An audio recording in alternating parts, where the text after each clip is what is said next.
Hello, good afternoon, ladies and gentlemen. It's our chess show on Pod TV. My name is Sasha Star, and we have today Professor Ken Regan. Welcome to the show.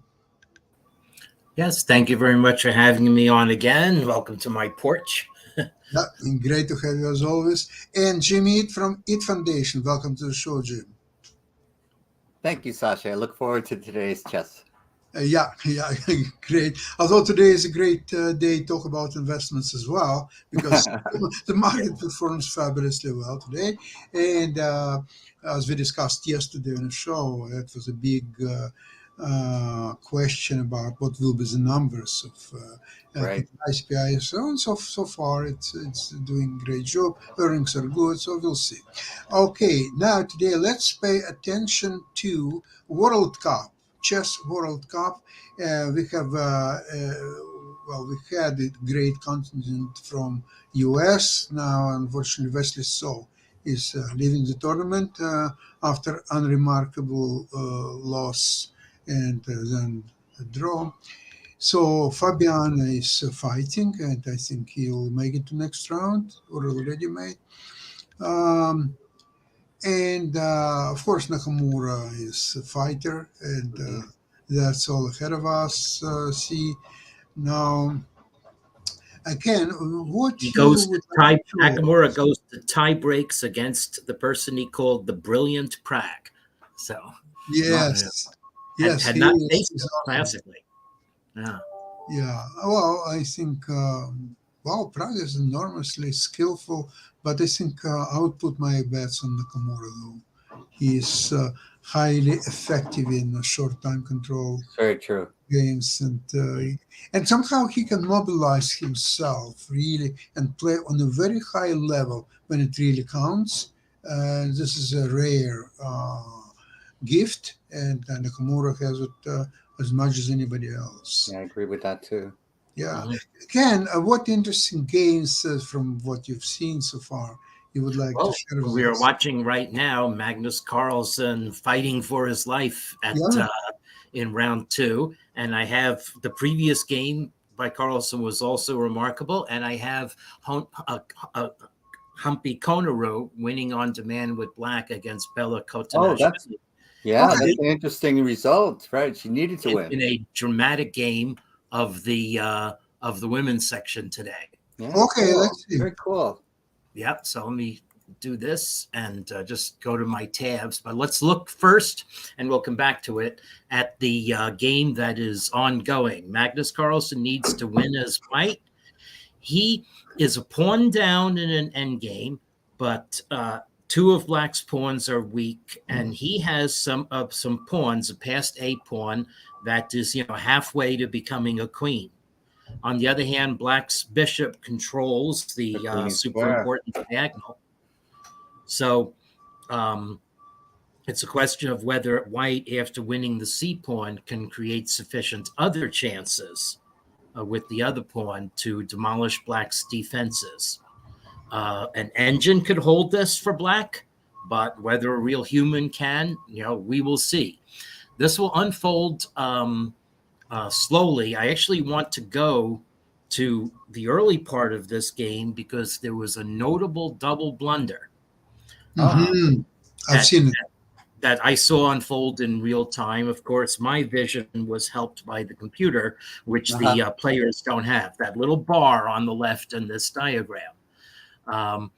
And so white played this hybrid Rui and then Gioco Piano type structure against the Berlin preserves a lot of dynamic chances for white in the game.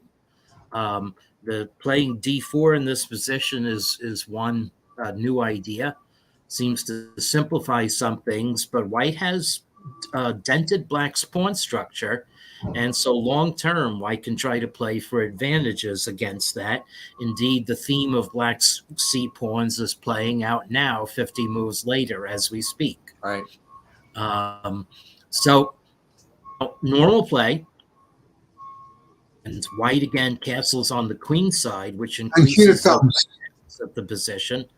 And now we come to the critical moment. Okay. Actually, next move. The critical moment is here.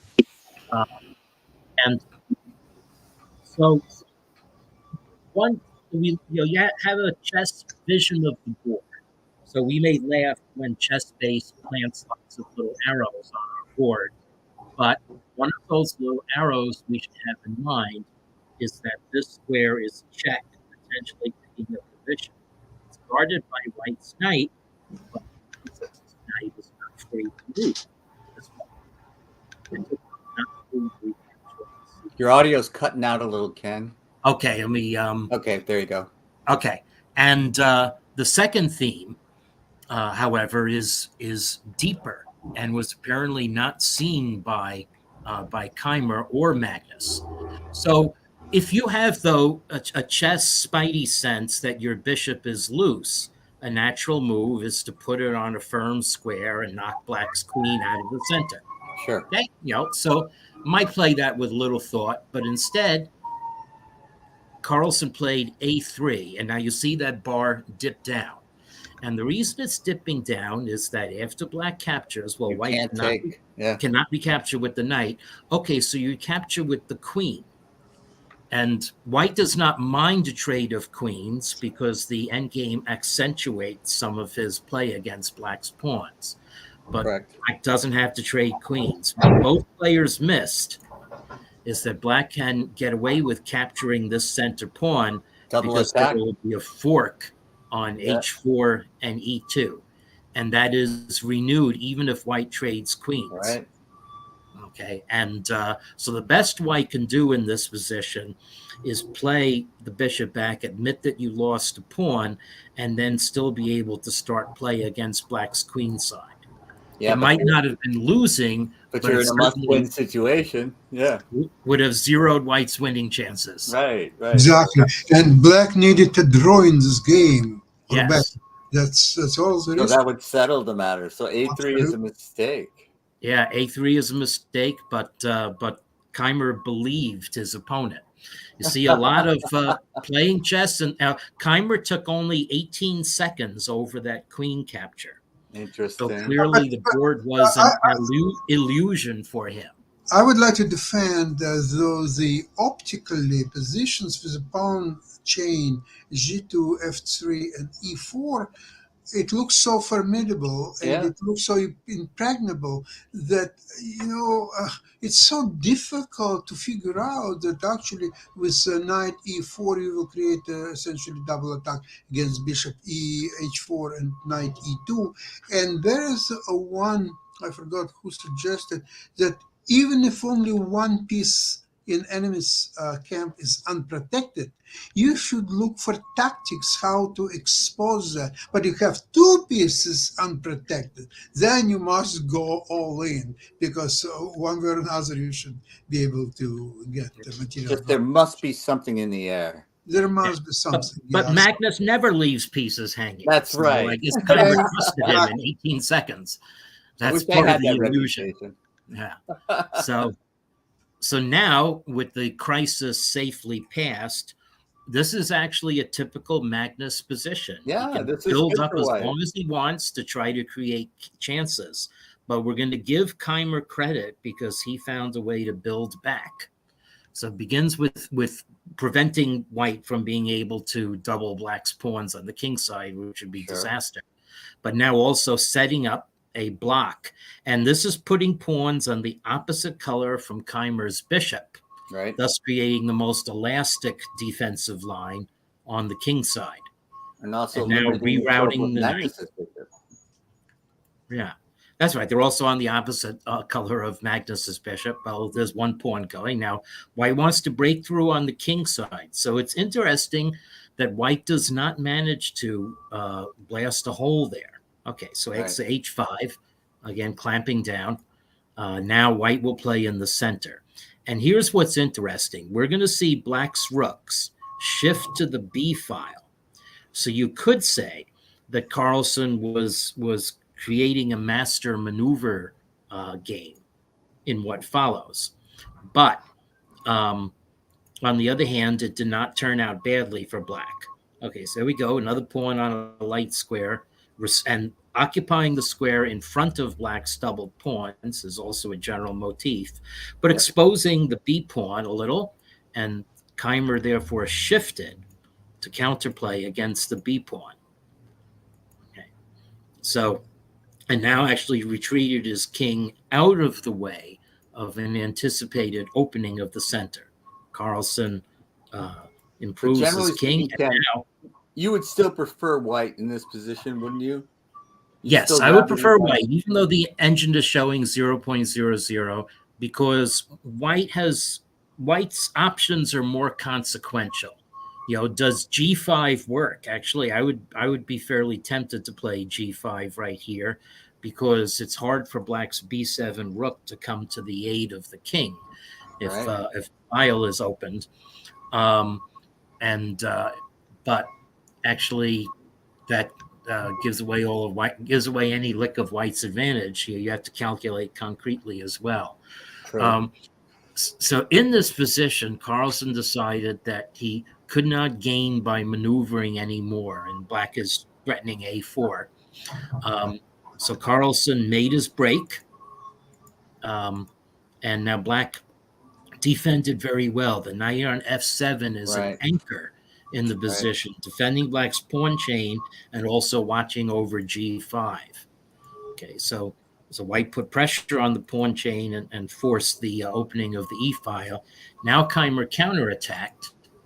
Now white does not have to bewail the loss of his b pawn. In fact, that solves the problem of white's king and limits black's counterplay. And black's b pawn can be rounded up later. The main truth in this position is that white is threatening to invade with the rooks, and black must counter it now, which was move 39 with black short on time. So now black made the time control. But here now, white's strategy is going to be to round up black's pawns. Now white's kingside pawns may drop off at the same time, but then white is counting on having more tempi and more advanced pawns. And besides, the position with passed pawns on both sides of the board is unbalanced and affords white the most chances for the needed victory. Right. So Keimer therefore combines attack and defense in a very neat way, gets the bishop to d7 and takes one pawn. But the second one, we'll see, does not drop off. Okay, now Keimer switches to eliminating some of white's pieces and making his own defense easier. So this is very neatly calculated. You put the rook behind the passed pawn. Now black's pieces are optimally guarding the critical squares of advance for white's a pawn. Okay, then a check. And now, that's interesting. This move I did not see before entering this game. The idea is that if white captures, then white would lose the a pawn. So the pawn is safe, and white's actually in a bind. White's rook doesn't have, can't go anywhere. So white activates. That seems like a forced move, right? Yeah. Now, apparently bishop g2 was a slip. Okay, so this is happening in real time, and also incidentally, the computer has, as white has made some progress, and also the fact that black did not round up the h pawn really hurts, because white's h pawn is fully the equivalent of black's 2. Indeed, black's g7 pawn is a weakness. Right. So maybe I should not be so. So when I saw this, I saw black's rook on a4. I thought that this was a solid defense, but I may have to eat my words here. Well, the white king is going to go to c5. Yeah. And so the bishop is going to be trapped on that diagonal to hold the c pawn. So then you can, it seems to me, pile up on the g7 point. Yeah, so you're right. There does seem to be winning chances here. Yes, and now after bishop g2, the computer says white is winning. So this may be. Wow. Yeah. I wouldn't have done that. It says in the Val over too. So. Very interesting. Yes, it's white's move keeps black from Activating the king. Yeah. Let's see what black should have done. Was it bishop e2? No, that would have just lost the pawn. So yeah, it was bishop e2 actually. So in fact. Oh yeah. The move was bishop e2 to keep that pawn under irons and then activate the king. And maybe it's hard for white to make progress in this position. You can play g5, you can play king e7. Well, yeah, okay. Yeah. I mean, obviously, this will need a lot of analysis. Positions with rooks. And Wait, I'll tell you, I don't think I would have found bishop e2. I would have played bishop g2. I would have played very similarly to black in this position, I think. Yeah.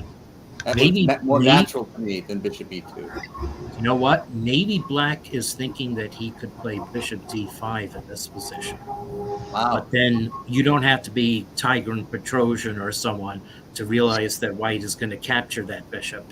Right. And now... Not all exchange sacrifices are equal, yes. Yeah.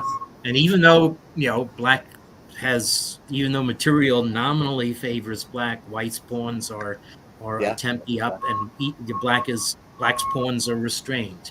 Right. If black had played g5 and there was no en passant, that might be enough counterplay. But really good of you to point out how h5 is really restraining black's king side, and how that's the fact that it didn't fall makes all the difference. Yes. So now. Okay, so let me switch. I'll give you a chance, but otherwise I propose switching to the consequential game in the women's section. Okay. Okay. All right, so this is a wild game. Humpy Koneru needs to win with black to level the match in this game. Right. And what she trotted out was, is she going to play the French defense? Well, white has drawing lines, like the exchange line against the French defense. No, she played a move that I was notorious for playing in the 1970s. And I had some really stellated games with it, like losing in 25 moves to Jay Whitehead in the U.S. Junior Championship. So I do not have fond memories of playing like this, but here we go. And she turns it into a classic hippopotamus. So she plays d6, and so now the knights come out. So you can play these first 8 moves in your sleep. Correct. White is playing like Reinfeld, and black is playing like Seinfeld.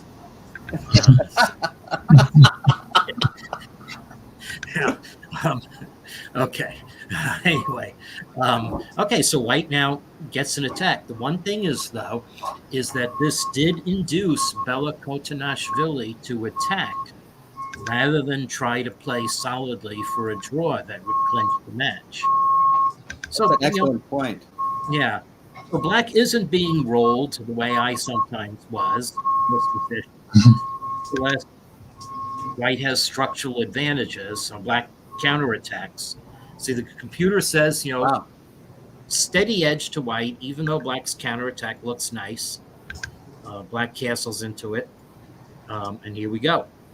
Now, it's sort of irrelevant what the engine of valuation is. The point is that white has decided to for it. And black exchanges bishop, which is usually really risky. It enables black to hit back at white's center. Okay. So white comes, now white's center is going to fall apart, but white is going to invade black's position. Well, this is what you want as black. Okay, and white has already made a misstep, according to the engine. Black has chances too against white's. Fascinating. Now, there's a lot of tactics that have not taken time to explore. Right. The commentators did. Yeah, I was trying to figure them out as we were going through this. Yes. Yeah, it is, and there's a very, very subtle point. The right move was rook to e1. Wow. For white instead of rook to d1. I don't know why. Rook d1 would have been more natural to me. Okay, so yeah, I mean, opening the rook on that file and not rook on e1 is more susceptible to forks, but there must be some tactical reason why this isn't working for white.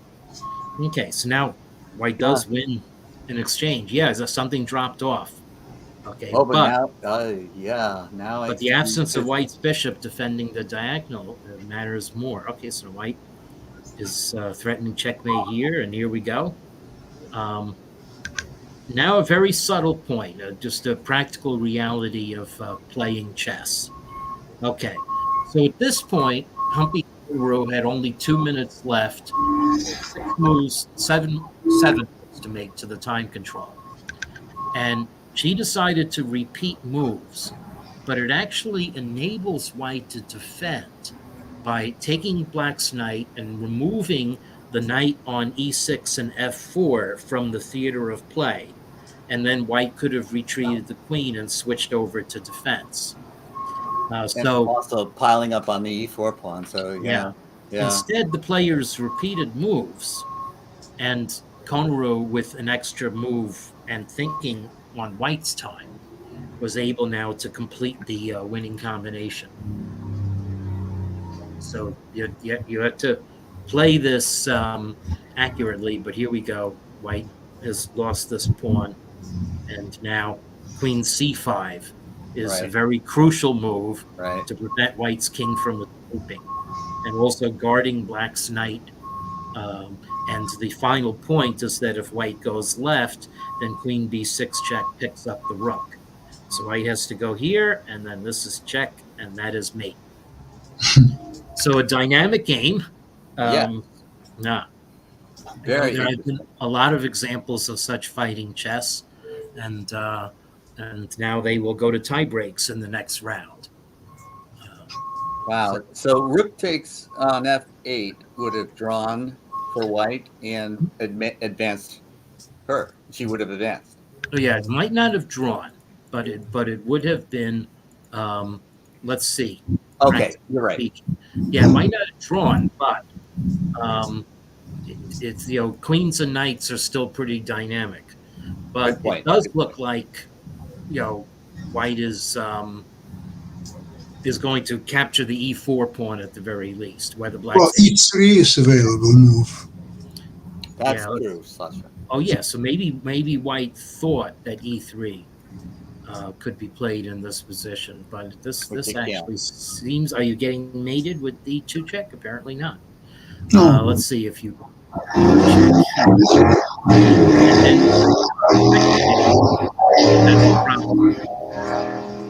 Okay, I don't know what's causing that motorcycle sound. Okay, so anyway, so a lot of things may be hard to compute in time pressure. Right. Oh, absolutely. Yeah, I'll go back to us, and if we have time, we can look at Magnus's game from yesterday too. But otherwise, yes, very interesting. I also like the fact that you kept pointing out that what was at stake. Somebody had to win that game, win with Black, and White by being aggressive actually sort of played into Black's hands. Yeah, but Black provoked it with my opening. It did, absolutely. So, yeah. So let's actually what we should do is take a look at Carlsen's game, his live game. At that game, and now it is definitely a winning advantage for White. Only a few more moves have been played. So I guess I should share my screen again. Yeah, because I definitely gave White winning chances in that position, but I would love to see how it played out. Yeah. Okay. Well, we are now here, and so this is. Let's see if when we last looked, White had played Rook F5, right, and Black's reaction was to hit the Rook. White played Rook F4, maybe another move. It's defending the C4 pawn. Because White's preventing an attack on the H5 pawn. Yes, that's right. So now there we are, C pawn defended, and White has been able to rearrange his pieces. Rook from C5 to F4, and King now sitting on C5. That looked forced to me. Oh, I didn't. Yeah. Well, now what White has done is White is knocking the Rook off the A file. Exactly, and this I did not see coming. Yeah. Very. So that's actually a really pretty pirouette of White's king. it was on C2 to D3 to D4 to C5 to B4 and now to B3. Yeah, and you don't have time to go after the H pawn because there goes the A pawn. There goes the A pawn. And not only that, black's bishop used to control the A8 to H1 long diagonal. Yeah. And now it's been completely knocked off. So this is a magician, in terms of theme. How did white take the diagonal away from black? White's bishop is controlling the diagonal to G7, which is lurking over black's head as well. There's no way to stop the pawn. I think we see resignation here, in fact. Well, he has to pay for failure to play knight e4 with at least a draw and going in the next round. He missed it, and now there are the consequences. Well, that was his chance, yes. That's a chance. That's a real chance, yes. Mm-hmm. And so he's going to get the bishop out of the way to bring the rook back to cover A8. Mm-hmm. Okay. Yeah. So it looks like they will go to tie breaks. And of course, Magnus Carlsen is, he or Hikaru, they might be playing a match to determine who is really the best rapid and blitz player in the world. But I'll just show one other thing. Actually, I'll go straight to turn 30 in this. This was Keimer playing white. And they reach an endgame position like this. And, the engine is saying 0.00 equal, but that doesn't match the reality of playing this position. And the question is, which side is more prone to being able to spoil the position with a single mistake? And that quotient is often determined by how many weak squares there are in the camp. And there are actually one weak square for black on B7, which is supporting C6, a pawn island, whereas white's pawn chain is no such weak squares. And any weakness there is, white's king can cover it. Kings are very good for that purpose. And black has 2 pawn islands, and the white has... Exactly. Yes, I want to emphasize that this is something that came to me later in my career, the idea of having 2 pawn islands versus 1. That turns out to be a significant matter in endings, right? Because you have to, you end up being a defender and more passive.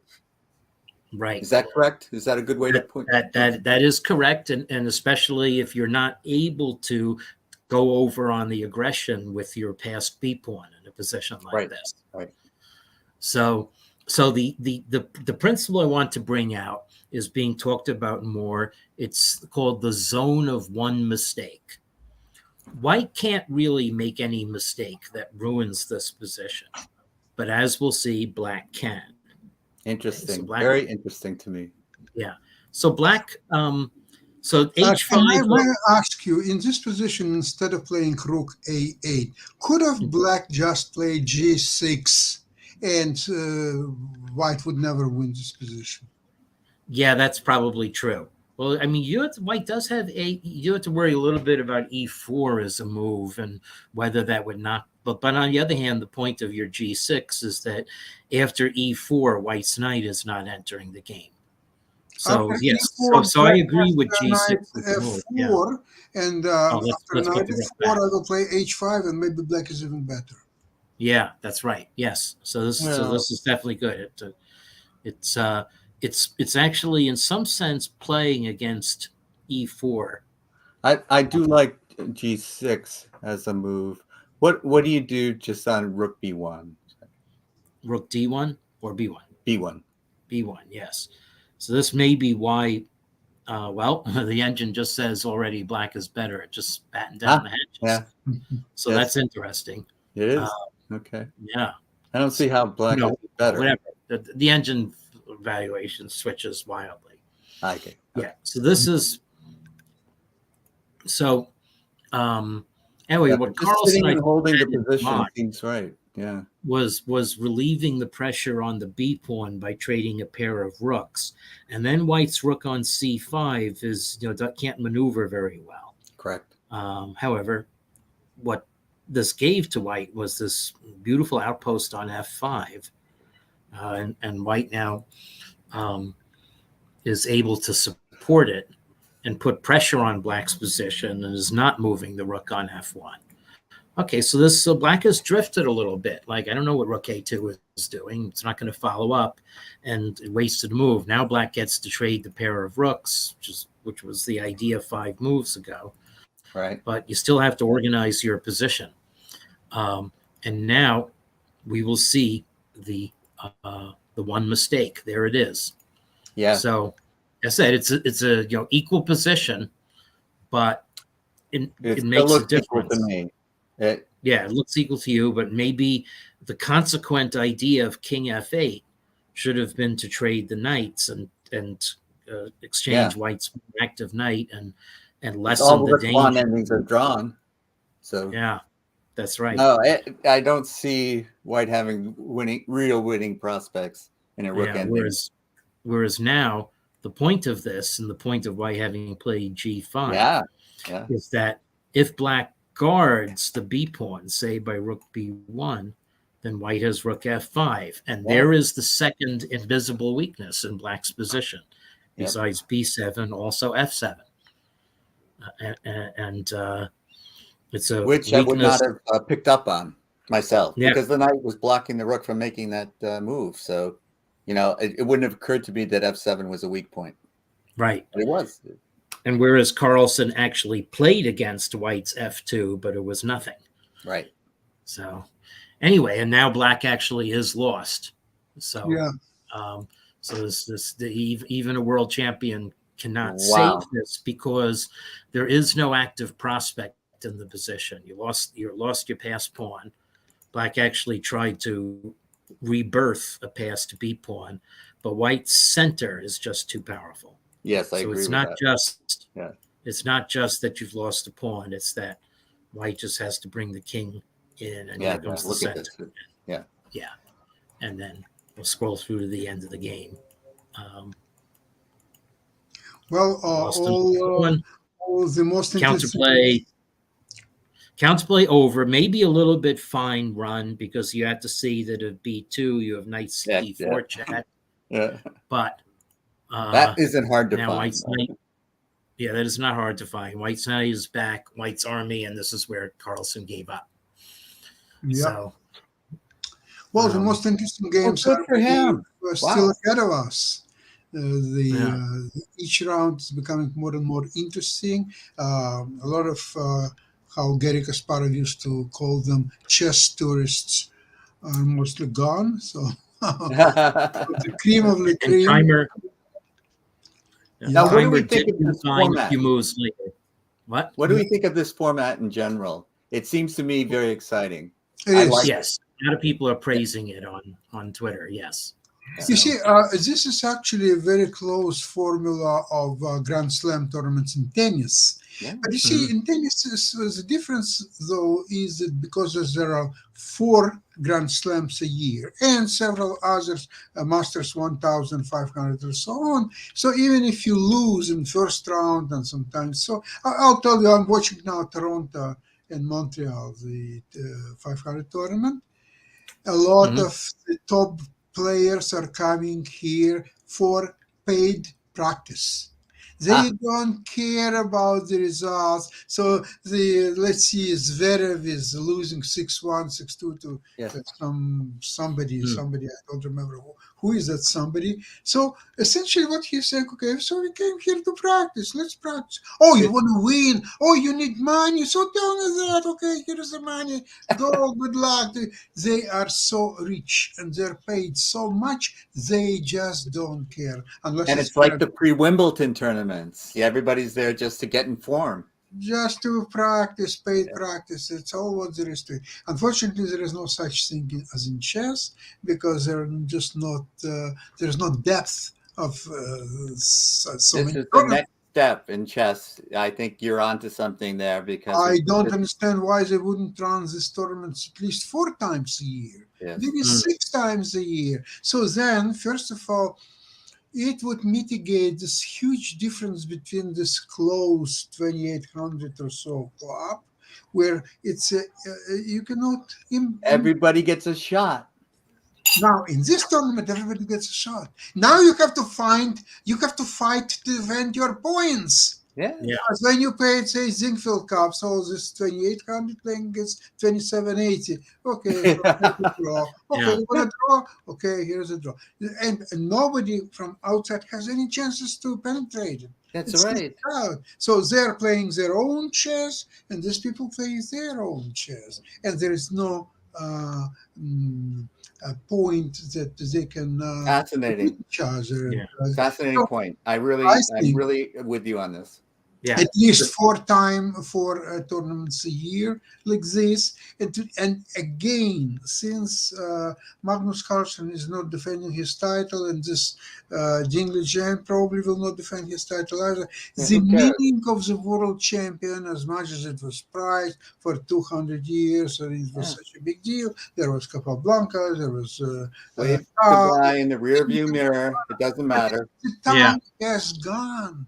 The Well, time- what you're saying may take us back to 25 years ago when this tournament was instituted as a world championship, as FIDE's response to almost no, Kasparov. but I'm not saying that this should be world championships. All I'm Right. saying is that should be a form of a grand slam, as in tennis. There's Yeah. no such title as the Yes. world As champion. in golf as Nobody well. cares about it. Mhm. What do you care? Okay, the organizers, let's see, in Australia, okay, they have their own flag of Grand Prix. They organize it. It's becoming a huge event or so. Done. Over with. French Open. Okay, great tournament. Everybody's happy. Paris, City of Light. Done. Over with. Next one, Wimbledon. And So St. Louis can be the next Augusta of golf, Yes. where the Masters Well- champion gets the green jacket. the other tournament coming up that plays this role is the Isle of Man FIDE Grand Swiss. So it's a question of how you feel about that format as a complement to the- Interesting, yeah. I love the knockout format. Yeah. exactly. And but I would people I have would, a I would you like know to remind the you, argument. guys, that the century ago, or even more than that, the most popular form of chess was match, not tournament of any kind. People love matches when there is one guy has to kill the other guy, and that's the end of story. Nobody cares how the other and what is the coefficient and buchholz and this or that. I've You always just felt have that to way. go in a ring and get better at it and kill your opponent. That's what brings food on the table, that people are happy with this entertainment and so on. So this form of World Cup, I think it's a very viable form because we have several And Ken, this must have happened to you more than it happened to me, but you're on board two playing somebody tougher than the guy on board one is playing. And you're just like, oh man, I wish I could play that guy. And, that's the kind of the end of so many Swiss tournaments in my mind where Yes. the pairings are just not equal. So you really, the match play, the head to head, I grew up that way. I grew up rooting for that kind of stuff. Of course, in playing career, it was mostly tournament. But as a chess fan, just speaking as a fan of what I like to watch matches. But Yeah, you it was that was a property of the tournament that actually put me on the map in late '75. The 6-round Atlantic Open. I beat Brown, drew Matera, drew Banker, beat Deason, and then lost to Art Bisquire in 112 moves. And so I finished with 4. Michael Rode, I think, lost or drew early and played lower rated players and finished on 5. There But I you go. didn't begrudge it. I gained 150 rating points. Yeah. It was a great tournament for you, but Yes. even so, it didn't seem fair. But in Well, many cases, it was great. round robin tournaments and Swiss tournaments, they lack drama of the last round.